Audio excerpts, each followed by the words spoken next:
you need to have some sort of application process in place. It's going to save you a lot of time. A lot of people I see post the job on Indeed. On Indeed, people are clicking the button one time and then it's jumping straight into a phone call. And there's no filtering being done. And just having a simple application, it doesn't have to be 20 questions. It can be 5 questions, but having a simple form that it's that extra step they have to do to fill it out. Don't make it a huge burden on them. Will help you filter out the right candidates or not. Now, if you're hiring for a role and you're not getting any candidates at all, you may skip that step just because you don't have the numbers. But for a lot of people, they're getting, like I was just talking to someone the other day, they're getting like 70 applicants for this role and they have no idea of where to start. It's just too much, right? Yeah. Well, start with, hey, the next step is that you apply. The people that choose not to fill out the 7 form fields that you have on your application are gone. Now you filtered it down.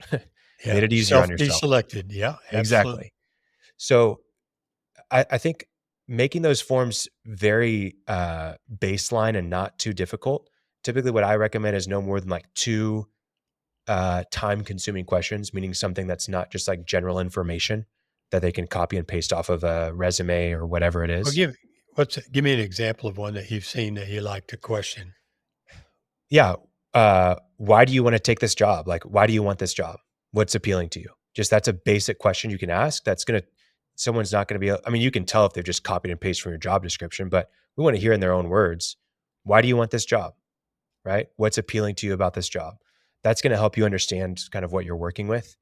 I think by far one of the best things you can do on a job application for almost any role, maybe not more of the technical roles, like if you've got someone that's out in the field all day, every day, but if someone has any access to a computer throughout their job, I think having them record a Loom video introducing themselves and talking about them as a person, not as a professional, but hey, what are your hobbies?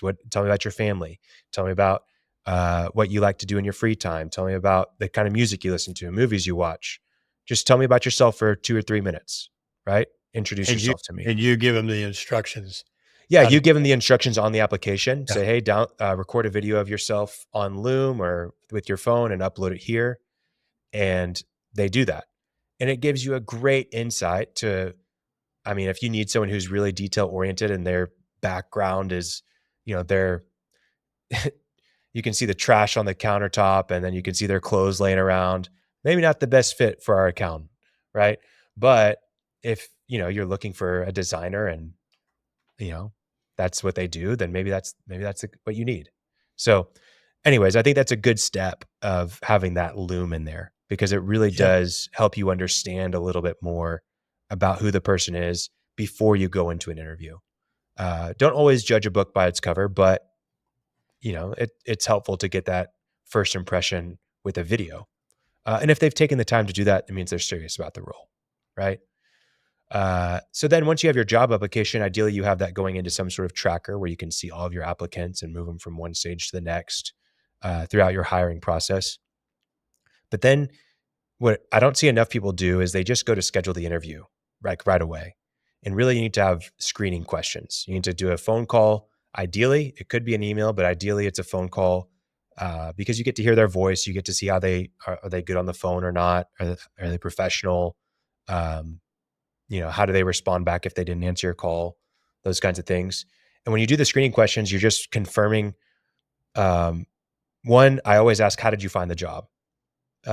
We only mentioned Indeed, but really you should be posting your jobs in a lot of other places. I think Facebook groups for industries or for locations are really a valuable place to get good candidates.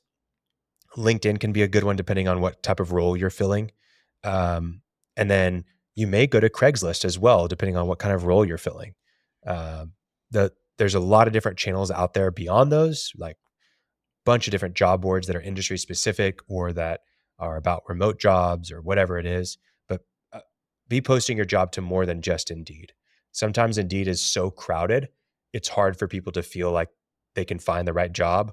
And because of the way that you can just click to hire, it's not always clear to people that they should be, applying to those jobs and things like that. Right. So, how did you hear about us or how did you hear about this job? Where did you find it? Is a great first question to ask on the screening call. And then from there, I always ask questions just confirming details that are specific to the job. So big ones are like, "Hey, you're aware that we are paying between 50 and 60,000 for this role." Like get that out in front in the screening process so that there's no qualms when you've gone through the interview and you're ready to hire this person. They say, "Oh, I thought this was for much more," even though it clearly said it on your job posting.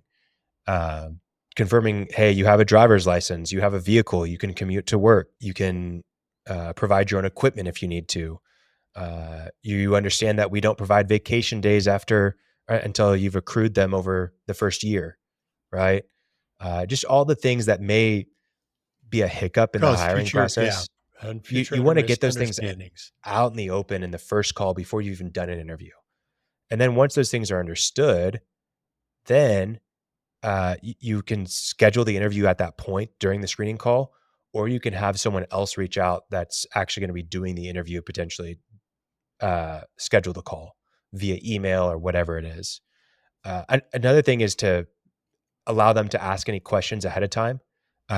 Before we jump into like scheduling an interview, are there any questions you had about the position? And maybe whoever's doing the screening call can answer that, or if they're not qualified to, they can pass it along to someone who will answer it.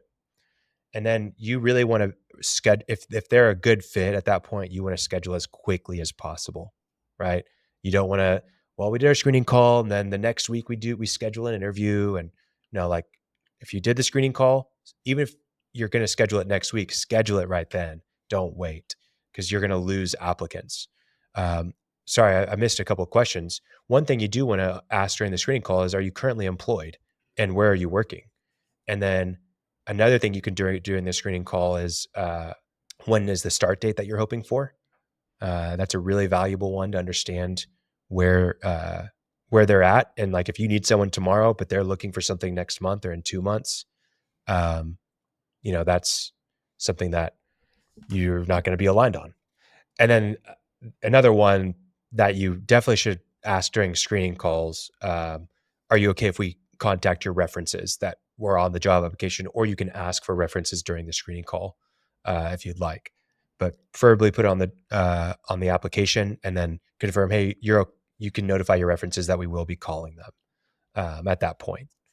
So yeah, that's the screening calls. I think that filters down if you're getting a ton of applicants, but also it's not just about filtering. It's about making sure that you do have quality candidates and quality interviews upcoming. So once you've gone through that, you have your interviews, and I highly recommend having your interview questions written as you're going through your why work for us worksheet and your ideal candidate worksheet. Really, just by looking at your job description and your ideal candidate worksheet, you should be able to come up with great questions. Uh, a big thing that I don't see a lot of people doing on interviews is asking for examples. Can you share an example of when you did this? Just what's the output that you're looking for? Can you share an example of when you did this? Tell me a story about when this happened, right? Those are the types of things. And then do kind of scenarios. So ask them like, uh, how would you handle a client who's upset with you, right? But asking those kinds of questions are much better than just, I don't know, I see some of these generic questions sometimes that are just like, you're not really getting to the heart of the matter.